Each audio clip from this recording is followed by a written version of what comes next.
Olá, bem-vindos ao podcast do Brazilian, eu sou a Dani. Esse podcast tem como objetivo levar o português do Brasil para o mundo, ok? Então seja muito bem-vindo a mais um episódio. Nesse episódio, nós vamos ver um assunto que causa muita dúvida aos estudantes de língua portuguesa e o português do Brasil se inclui nisso também, que é o uso dos dois passados que nós temos em português. Certo? Então, não sai daí que a aula tá muito boa.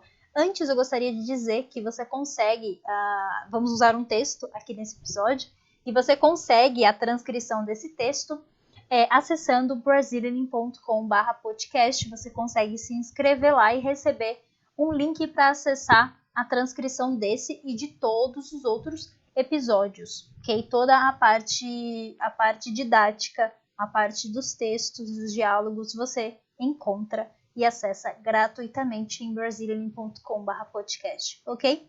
Se você gostaria de conhecer o meu curso de português para estudar português do Brasil, você pode ter mais informações acessando brazilian.com/course, brazilian.com/course, e lá você encontra informações sobre turmas abertas. Se não tiver uma turma aberta no momento, você consegue deixar o seu e-mail lá e aí eu te aviso assim que tiver uma vaga para você. Combinado? Tudo bem? Então, recados dados, vamos ao conteúdo da aula de hoje. Vamos falar de passado.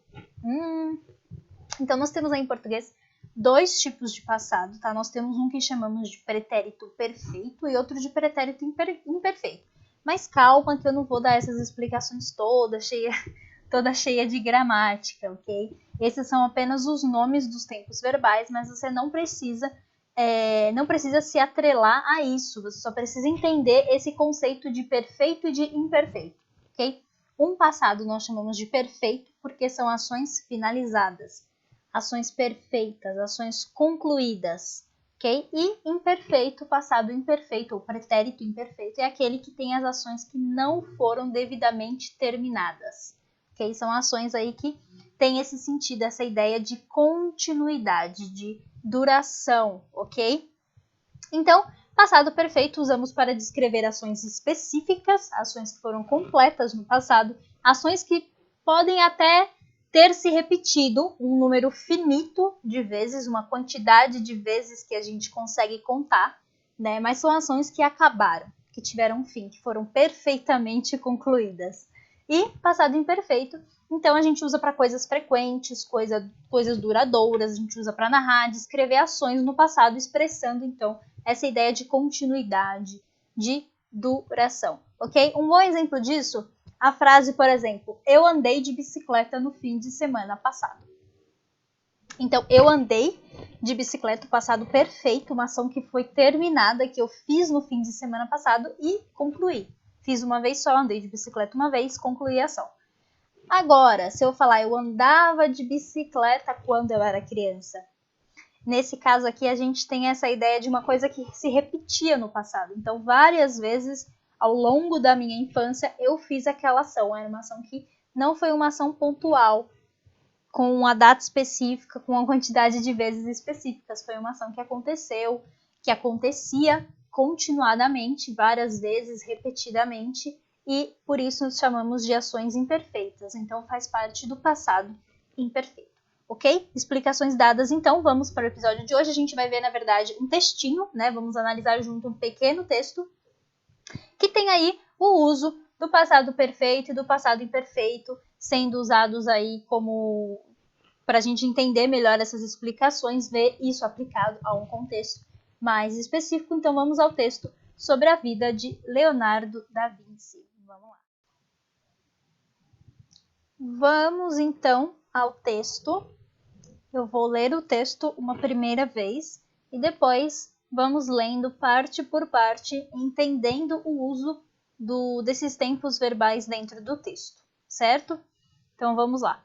Leonardo da Vinci escrevia da direita para a esquerda. Você precisaria de um espelho para ler a caligrafia dele. Ele era um gênio.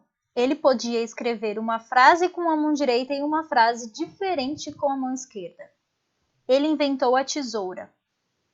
Ele desenhava planos arquitetônicos, mas nunca construiu um edifício. Ele perdeu a maioria das pinturas e desenhos que fez em Milão. Ele tinha muitos talentos. Ele fez modelos e em seus cadernos havia planos para um tanque, um helicóptero e um submarino. Suas observações científicas estavam 100 anos à frente de seu tempo. Então vamos analisar a forma que é contada a história de Leonardo da Vinci, alguns fatos sobre a vida dele. Então, a primeira frase a gente tem: Leonardo da Vinci escrevia da direita para a esquerda. Ok? Escrevia. Aqui é o passado imperfeito. Era uma ação que ele fazia, que ele fez muitas vezes, o ato de escrever, e não é uma quantidade de vezes definida, uma ação que se repetiu, que não tem um número definido de vezes, ok? E, consequentemente, não tem uma finalização, um fim, uma ação que não tem um fim, ok? Então, ele escrevia da direita para a esquerda. Você precisaria de um espelho para ler a caligrafia dele. Ele era um gênio. Era. Passado imperfeito novamente. Ele era um gênio. Ok? He was um gênio. Certo? Então, esse sentido de era, porque ele não existe mais. Ele podia escrever uma frase. Ok? Então, ele tinha essa habilidade, ele conseguia fazer isso com a mão direita e uma frase diferente com a mão esquerda, provavelmente ao mesmo tempo. Tá? Então, uma habilidade que ele tinha no passado, que se repetia, era uma habilidade dele, mas que não é uma coisa que a gente pode dizer que é uma ação pontual. Afinal de contas, uma habilidade você usa e repete ela várias vezes. Ele inventou a tesoura. Nesse caso, a gente tem o passado perfeito, ok? Ele inventou a tesoura, então ele criou a tesoura. Foi uma coisa que ele fez, começou e terminou no passado, uma ação definida no passado, então o passado é perfeito. Ele desenhava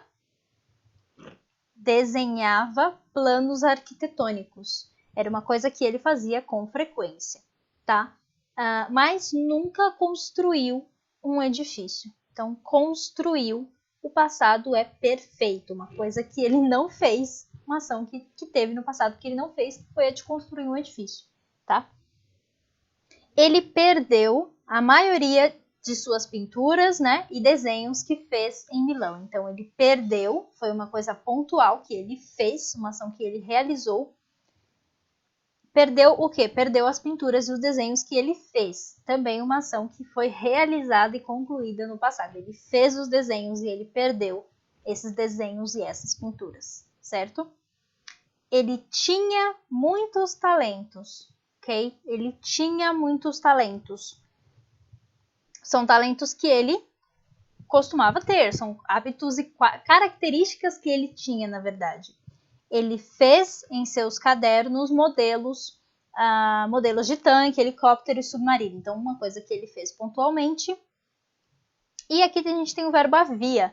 Ele fez modelos em seus cadernos e em seus cadernos havia planos para um tanque. Então, aqui a gente tem o verbo haver no passado imperfeito, ok? So, it's like there were planos para um tanque, um helicóptero e um submarino. Você deve estar se perguntando por que havia está no singular, se a gente está falando de planos. Planos é plural. O verbo haver, na verdade, ele tem essa característica, tá? A gente não conjuga ele nas suas formas plurais, a gente conjuga ele somente na terceira pessoa do singular. Então, é um verbo particular.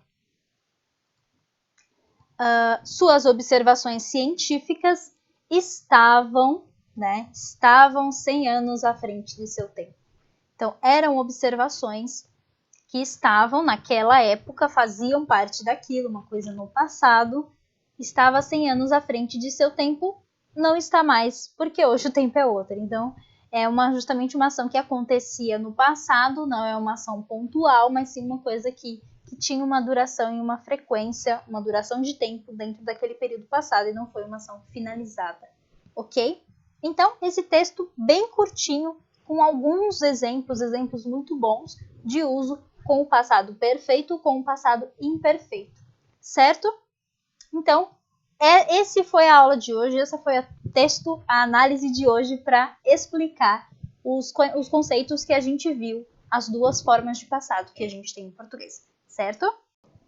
Esse foi o episódio de hoje.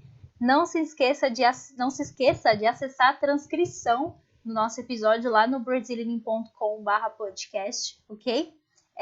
Acesse, convido você a acessar o meu site brazilian.com, lá você encontra o meu blog, você tem acesso às lives que eu faço semanalmente no YouTube, ok? E também acesso aí a outros episódios, outras informações e mais materiais para continuar estudando o português do Brasil, ok? De forma gratuita e autêntica, certo? Então, nos vemos no próximo episódio. Não se esqueça de se inscrever no canal se você estiver assistindo pelo YouTube, dê o joinha, deixa o seu comentário para eu saber o que você acha desse tipo de aula, desse tipo de episódio, para eu melhorar a forma que eu consigo, que eu ajudo você com o português, certo? Se você está ouvindo no podcast, não se esqueça de assinar o podcast e fazer uma avaliação também, isso me ajuda bastante. Muito obrigada e até o próximo episódio.